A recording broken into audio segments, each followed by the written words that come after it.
702. The upside of failure. Proof that a setback can lead to a step forward.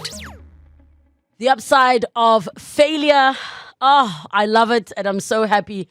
Clint Brink, ladies and gentlemen, is in the building. Some of you may know him only as an actor. Some of you may know him as a singer. He is all of that and more. He also is a muso. He is a father, a husband, and very much into his fitness era. Clint, thank you for coming. Hello, my sister. Ow, my Buddha. Ow, man. Listen, the intros are just, that already just like kills me because now pressure. Firstly, I'm so excited you're here. And it's not the first time I'm interviewing you, though. You remember we were at the old building? No, 100%. I can't remember what we were talking about, though. Neither can I, but I think that's because I'm really bad at bobbing and weaving. I should have learned that a lot better in boxing, so too many shots to the head, short-term memory. I wanted to kick off by sharing a memory.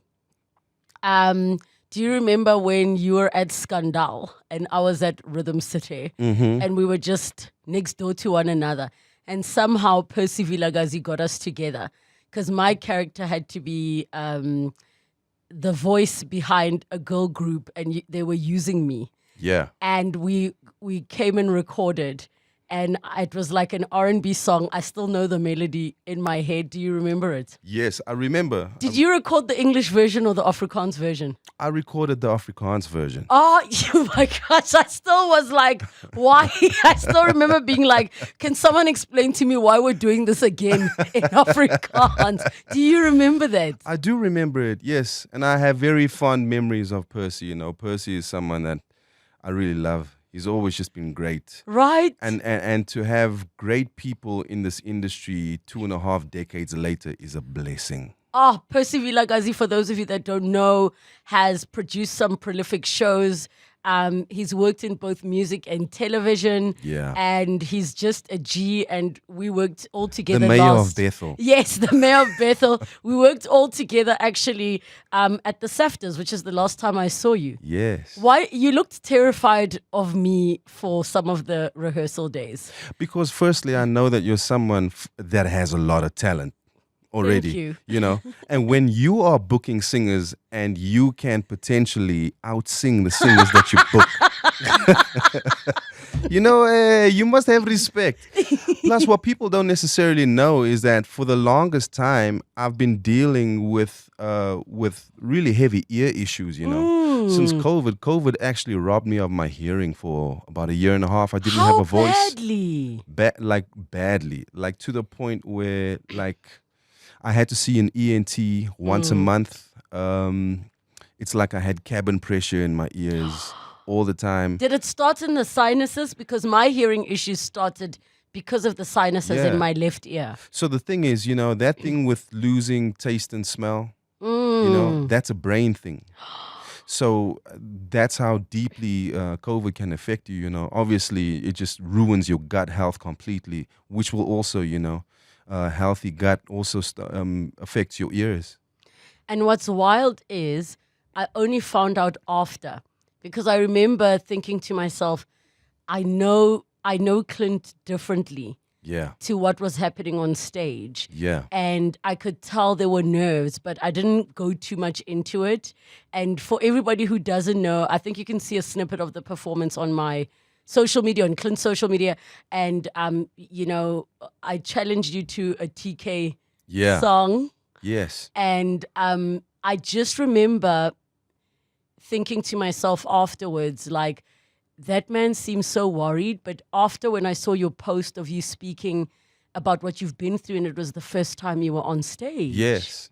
So for me, man, I'm driven by challenges, firstly, And I've gotten to the point in my career and in my life where, I was head boy primary school, head boy high school. So there was always this thing of having this, how can I say, close to like perfect image, and chasing some form of perfectionism. I've always just I think like any person who has the desire to be great at something, I really wanted to be exceptional. Plus, growing up in Cape Town, being a colored guy, my mom was a teacher. I grew up at the tail end of the apartheid era. My dad, a businessman, entrepreneur.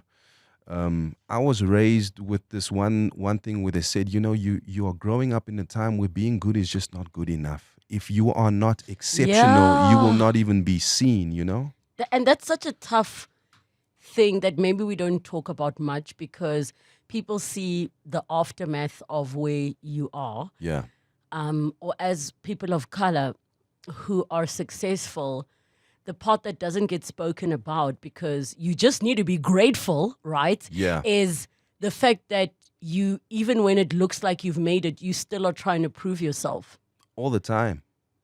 Continuously. Continuously. I think when you get some wisdom, and you have some experience behind you, you start looking at it different, where it's no longer just about proving yourself. It actually becomes about facing yourself, and not being scared to face yourself and not being scared to be vulnerable and speak about it. The things that you used to use as fuel, as a certain part in your life, maybe could have corroded the engine. I remember there were times where I did things out of anger. I did things out of like, I'm gonna show you. People, everyone that dropped me, everyone that underestimated me, everyone that mismanaged me, undervalued me, never spoke life into my situation, really just mistreated me. I was always like, I'm the one guy that you should not underestimate, And I did things from that point when I was younger because, that's when you're still ego-filled as well. I think it's part of the journey.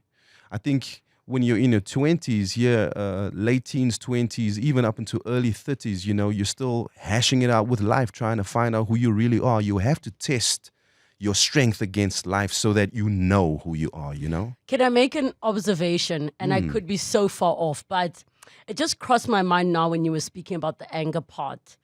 Being mom to a boy child, I read a lot, and the part about the testosterone, and me thinking, you saying the anger, I really feel like you got so aligned with self. You became so calm and cool-headed when you started being heavily into fitness.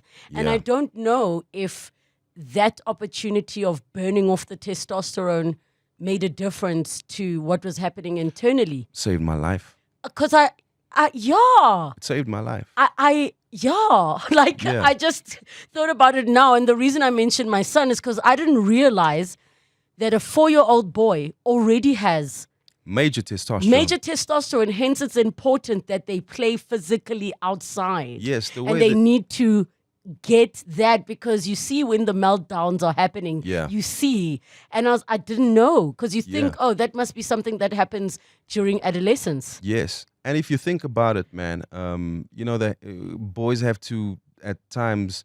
The way that we educate boys has to be different. The system has to be different. You have to give them information differently. It's a different approach. That's why at boys' school, you see they'll have like 4 recesses so that they can go out and play and burn off that energy, get it out the system. Their attention span is not as much. So you want them to be active. It's part of stimulating them that way. And I think for me, because I went into the arts from a very young age, 4 years old, 5 years old, I stepped on my first stage at the age of 5. And my mother recognized that I was really gifted in it, but obviously had to make sure that I have the, just everything to back it up so that I'm solid, And because I went to school younger and I went to a ghetto school, I mean, I'm talking about... I'm just... Yeah, you're laughing because you know where I'm going. No, because I know exactly. In Standard 7, there were guys next to me that had beards that were connecting. Full beard, papa. Standard 7. You know what I mean? Guys Standard 9, when you see, we were talking about standards. We're not talking about grades here. Standard 9, guys telling the teacher on a Friday, hey, miss, when can you finish this class? I need to go work. Oh, my God. I've got a job, dog. You know what I mean? It's not funny, but it's so funny. You know what I mean? And not funny all at the same time. The sport thing for me was difficult. Guys in my class were always 2-3 years older than me. It was difficult for me to compete in that space. But being a competitive individual and being a boy, you want to find your thing that you win in. And then I was winning in the arts and creative stuff that I was doing, singing, piano recital, choir, singing, ensemble singing, a cappella stuff, monologues, prose. I competed every year in all of the Eisteddfods from first grade all the way straight through to 12th grade. You see me, I can't count. Standard 10, man, matric. and I know, because we need to take a break. I know that there's childhood stuff I'm going to ask you about that pertains to your music. And we are still together on the upside of failure. 011 8830702, the WhatsApp line 072 702 1702. 20 minutes after 2 o'clock, the upside of failure. We continue chatting to actor and muso Clint Brink. And we take your calls on 011 8830702, the WhatsApp line 072 702 1702. Now, if you are wondering, because on my TikTok live, they're like, is that Bradley from Generations? Is it Sean from Big Stage? Is it Jacobs. Dino from Martins. Scandal? Martins? Do you think that they have, or you have been stereotyped into playing colored characters? Or do you feel like you have had opportunities to play characters that had nothing to do with you being a colored man?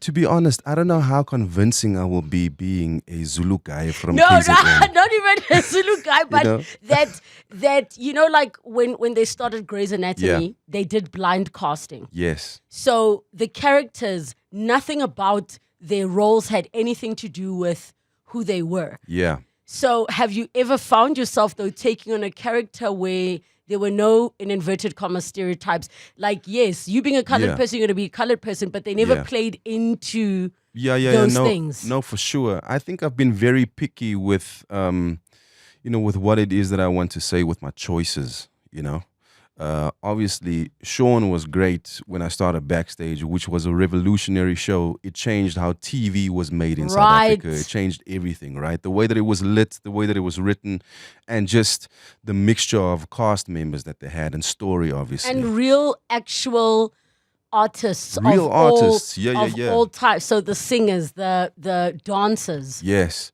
Then after that, Generations, for me, was like an easy gig because biggest show in South Africa. It's a gift to be on something like that. But then that's kind of like where it kicked in for me, I was there for about 3 years. I wanted to know if the character was going to grow, where they wanted to take the character.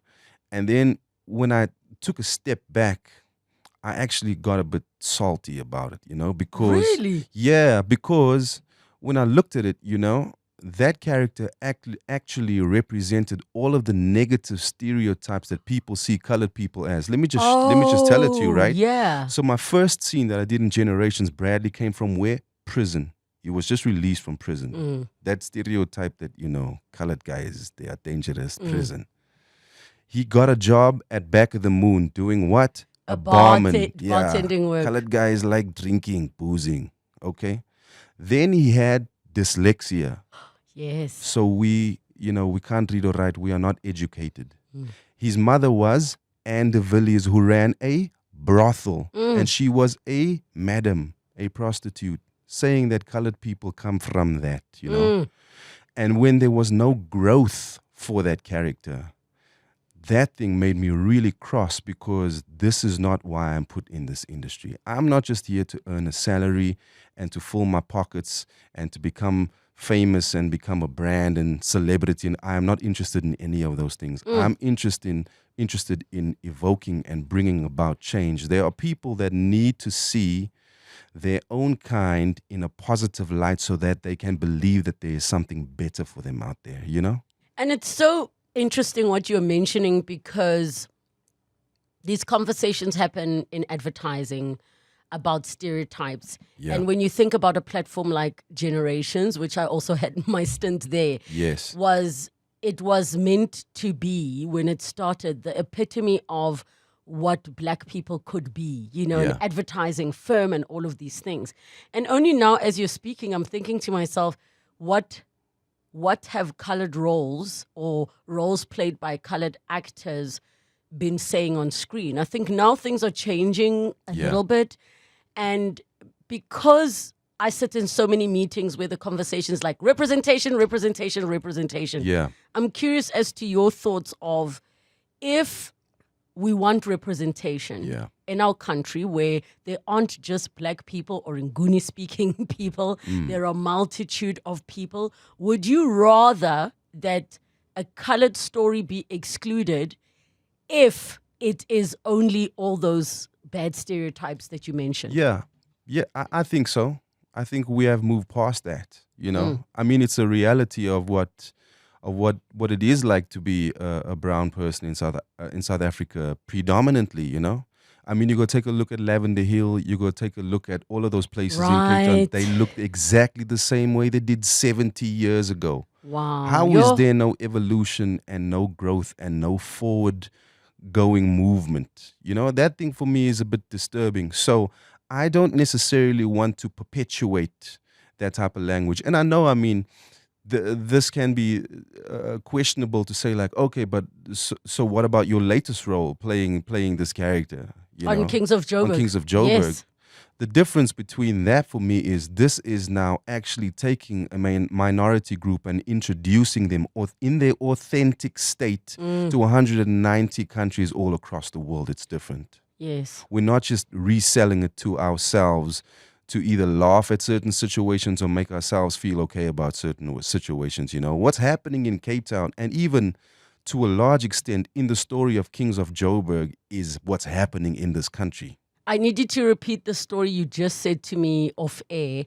I mean, I know we were giggling earlier because we know it's like if you know when you're like a hood school, there are kids much older in certain classes. Yeah. And then you mentioned the part about the realities of the gang violence. But the reason I want you to share what you just shared with me is because some people don't understand the level of how wild it is. So you were in school, and what were some of the things that were happening? Yeah, so obviously, you know, when you're in school with a couple of kids who are gang affiliated, and they live in. So I went to New Orleans Senior Secondary School, right? Great school, great spirit.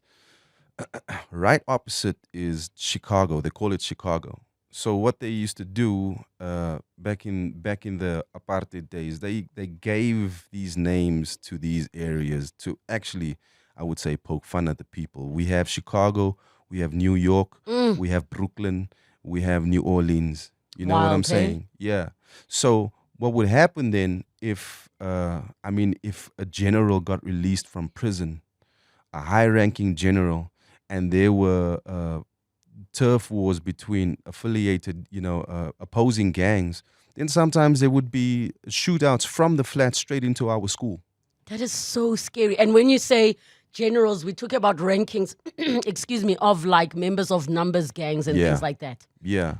I mean, it was, we used to joke about it when you have to walk home from school, you know, you have to be careful that you don't get stabbed or robbed or stuff like that. And if by chance there had to be gang fights on school, I mean, it wasn't, it was kind of like normal to see people either get stabbed and then the police would come in. That was like kind of like normal life. That's just like another Thursday. So you saying what you said about the fact that these places look exactly the same, how does it make you feel when you see where Cape Flats, all of the areas, your Lavender Hills, are still kind of the same, yet Cape Town is celebrated, as a tourist destination, as the government that's performing well, and. Yeah. It's a major travesty when you are successful in your endeavor to ensure that people don't dream anymore. And that's what I feel. That is so painful. I feel that's what it is like to be a brown folk, we have people that made it out and people who are successful and affluent and stuff like that. But I mean, generally speaking, when you are able to put the fear in people that dreaming is pointless. It's pointless to envision that you can have a different experience of life, and this is what it is. It was like that for the people before you. It's gonna be like that for your kids. You're not gonna make it out. You're not anything special. No one sees you. No one really sees your pain. No one cares about you really, it, and then gaslight you when you talk about it. That's the thing that's painful for me about it. So I'll be honest when I say I feel like healing in South Africa needs to happen on a spiritual level. All of this talking and all of this doing, but we don't have the true spirit of love in our hearts for each other. We don't really, because if we did, we wouldn't be so okay with seeing each other suffer and not do anything about it. Not even have a prayer of love for your fellow South African in your heart when you see them every day. We need it. Yo, it's very emotional stuff, and I see the lines are going crazy now. What's most heartbreaking about what you said, and we're going to go to the news shortly, is just the fact that if a kid doesn't even have the dreams, like at least the imagination and the dreams can keep the fire burning about your passion for wanting to live. And if that is gone, like it's so normalized, everybody's desensitized, and it's heartbreaking. We're going to continue with the upside of failure. It's just after 2:30. 21 minutes to 3 o'clock. We're taking your calls on 011 883 0702 in the WhatsApp line 072 702 702. We are in conversation on the upside of failure with Clint Brink. And I'm going to go to the calls because there is so much happening here. We're going to start with Sean from Relebogile. Go ahead, Sean. Hello. So good to hear your voice again, man. And he got pipes. What you guys are doing, I can absolutely not wait for the potential collaboration. Of course, that's on the cards. But that aside for now, let me just give some flowers to the gentleman on your side there. He's my brother. And, I'm my sure he guy. didn't Edgar, are you good, Edgar? Hey, don't say that name on like net. Now everyone knows, man. Oh, Conrad. You to these things, bro. You didn't have to, bro. Love you, Buddha. No, seriously, bro. I just have to say, brother, man. I'm so heavily involved in the fatherhood aspect of life right now with the 2 boys.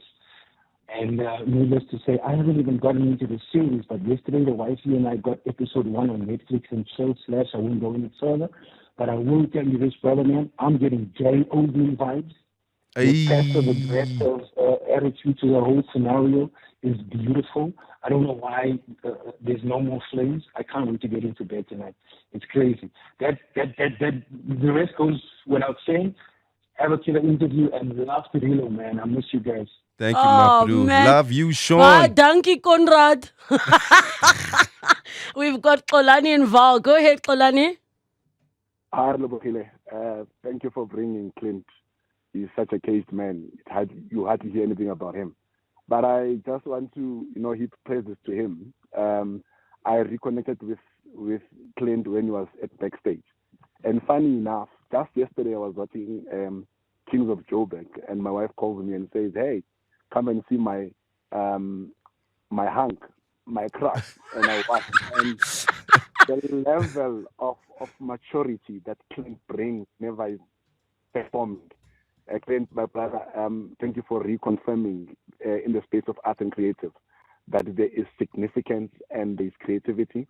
The level at which you apply yourself in all your characters that we have watched you, your level of transitioning from being a villain, from being this good boy back to a villain, you do it so seamlessly, and you really put rose and red in the space of art.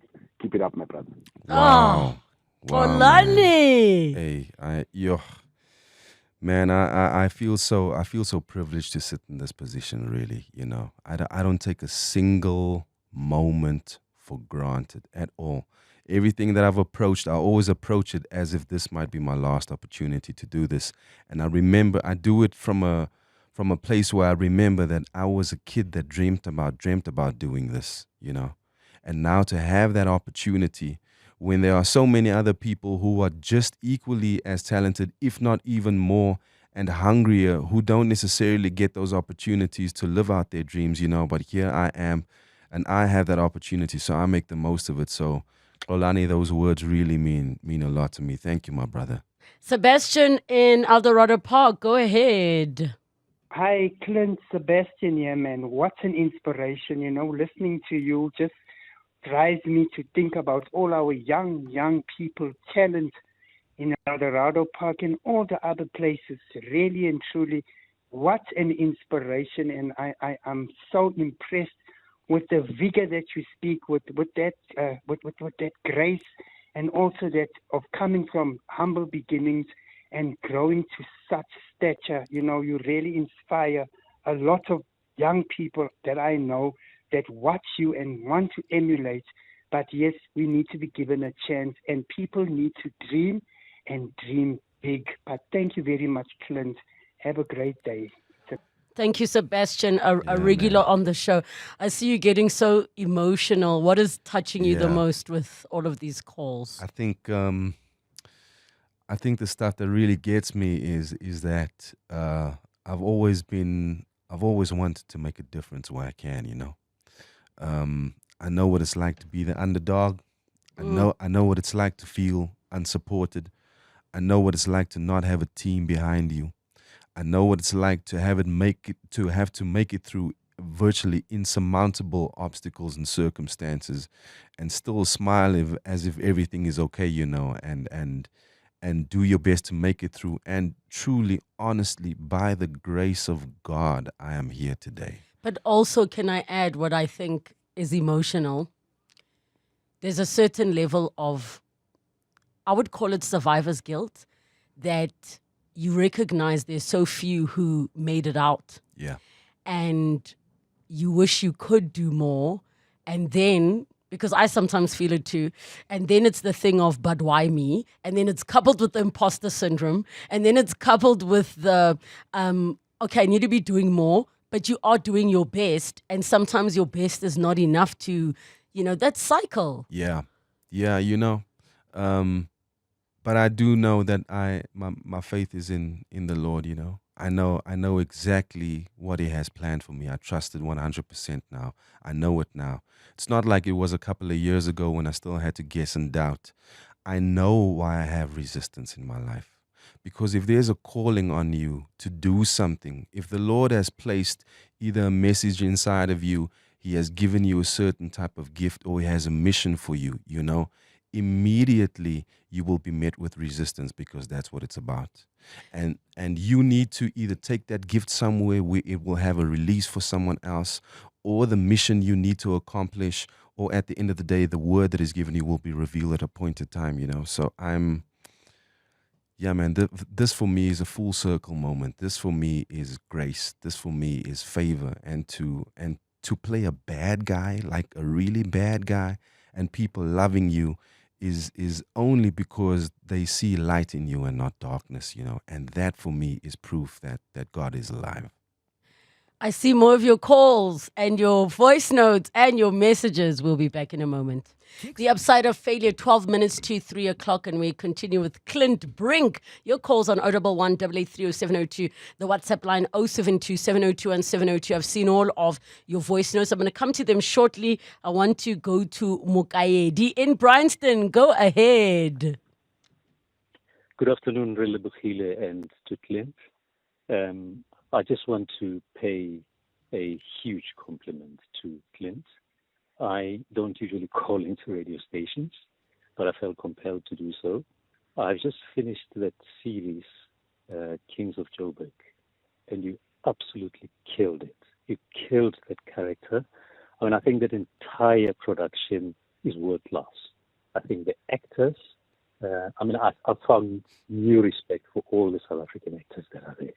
I just could not believe it. I couldn't take my eyes off that series. I finished it in a few days.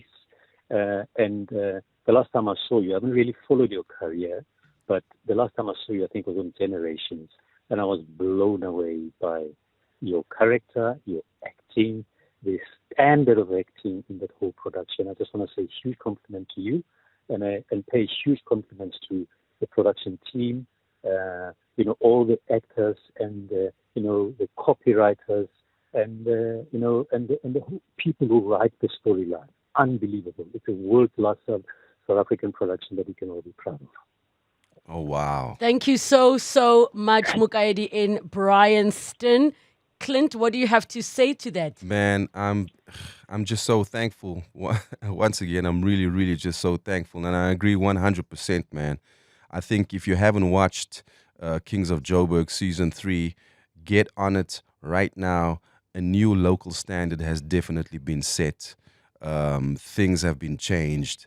You know, like I just have to give a shout out to Samar Davis, Connie Ferguson, Netflix, who really just championed and pioneered something as amazing as season 3 of Kings of Joburg. You know, obviously all of the entire seasons, but I think when it came to season 3, the production level and everything, all of the ante was just like everything was just pumped up. So this thing, it was on steroids, you know.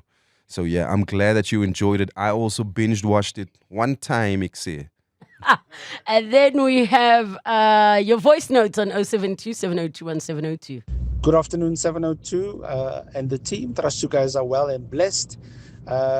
This afternoon, we want to say thank you to Clint Brink. So we thank you for your talent over the years. I think from backstage days up until now, thank you for your consistency. But most of all, when the industry didn't treat you well, you still remain focused and you're still in the industry. So today we want to salute you for your talent, to thank you for your impact and for the journey ahead. Remain focused, because the decisions you guys that have been long in the industry, you won't understand the impact that you have. All the best. Be blessed indeed. Hi, 702. Relebogile, your guest, I'd like to ask him a question. You know, during the apartheid days, it was the colored leaders who actually carried the movements forward. You know, your Busaks, and there were so many amazing people. And why has that changed? Where are all these leaders now? We are the new crop of leaders. What has actually changed to not bring people up to that level again? It just doesn't. I don't know. I can't fathom it. Thank you. Bye. What's happened? I mean, some might say if you look at government, there are some individuals, the minister of our industry, sport, arts and culture, is a colored man. There's some young people that have been seeing them as well. Well, I just think, we also have to understand that we are a country that's still going through an evolution period, We're still trying to actually hash out our true identity and come to terms with many things, If we have to dissect the psychology of this country, right? We are a country that has faced abandonment, we have faced murder, we have faced rape, we have faced many things, very, very hurt. So there's a lot of trauma inside of this country, and as a people, the psychology of this country. And I think we're still at that stage where we have major trust issues. We are not necessarily reintegrated. We're still very much, there's still a lot of dissociation that happens, We are fragmented as a people. And I mean, I see that in the entertainment business, especially because there is, dare I say it, a white Afrikaans industry, and then there's a black Nguni speaking or English speaking industry. And you know that those two industries don't know much about each other. And that for me is so weird, because it's a small industry in South Africa, But that tells me, I mean, artistry, we are the heart and the soul of a country, of a nation.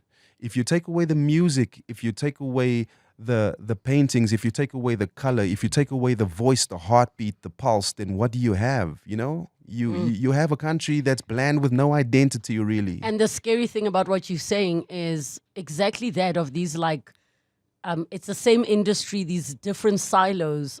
I don't even know at what point as a country we're going to have things integrated, but it's going to require audiences and viewers to make that decision, because people will work off of the stats that will say, well, if you're white and Afrikaans, you're going to be watching Via and Kykenet or SABC2 and. But I want to ask you, with the kind of childhood you had when you were a kid, what was failure to you? What was failure to me? Man, I think I experienced failure on many micro levels, I was never in the top 10 smartest of the class. You know, I was never in the top 10 smartest of the school. I hardly made any sports teams until virtually Standard 9 or Standard 10. But here is what I'm super thankful for, is that I had the types of parents that hardwired me to turn failure into success, full stop. Anything that became an obstacle for me became a challenge that somehow I just needed to figure it out and apply myself to a certain point, and then, you know, and then defeat it, and then also just like reinforce myself. But I think the thing that hit me the hardest as a kid is the music thing, man. Music is so personal to me. And God's honest truth, I walked home one day, I think I was Standard 7, I was still in that phase where my voice was breaking, right? Brian McKnight came out. He was singing the highest of highs with that husky tone. So I'm thinking, but I love Brian. I must sing like Brian. And I remember I just couldn't hit those notes. I felt so like uncomfortable. So I walked home one day. I was probably 13 years old, right? Could be Standard 7, Standard 8, 13, 14 years old. And I'm trying to sing the song and I'm just not nailing it. And I started crying walking on my way home by myself, right? Teenager. Pulling my school bag on the ground, walking home. Then I remember I did this. I said, Lord, why would you give me a love for something so deeply and so immensely and not give me the skill set to master it? Then I don't want it. Then take this whole thing. I don't want it anymore. Wow. But then I said this, or let's make a deal. What was the deal with God? The deal was, Lord, make me do this thing. Like, give me the skills to do this thing.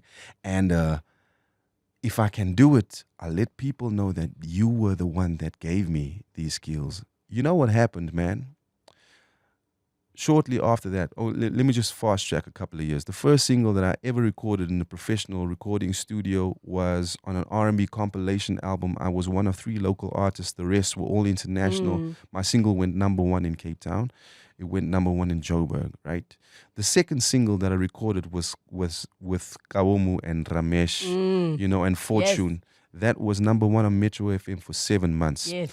The third single that we released was with my band Soulstone and my bra Sean that just called now, right? Yes. He was the guy that sang the first verse and the chorus. Killer singer, killer artist. That song went number 1 on Metro FM for I don't know how long. The video went number 1 on Channel O. And you know what happened? I released a couple of singles I released an EP 2014 and I released 2 singles in 2023, right? That went nowhere. High quality productions. I worked with people that produced for Kelly Kumalo. I worked with like the top people. Literally, I got 0 bookings of these 2 singles, right? The one video was shot by a SAFTA-winning director that just shot the stuff for Rick Ross. He's the best in the business, right? I didn't get a single booking. You know what came up for me? Yes. The Lord said, my boy, remember you and I had a deal. I was going to say, it's because you didn't sing gospel. You were supposed to sing gospel. Until recently. We have to. We've run out of time and I love this man so much. Kings of Joburg season 3 is out now on Netflix. Clint, I love you. And I promise you guys, we're going to have another conversation, maybe somewhere else that we can talk for 7 hours. Yes. I love you too, my sister. I love you. I love you. Spend your afternoon with Relebogile Mabotja on 702. Let's walk the talk.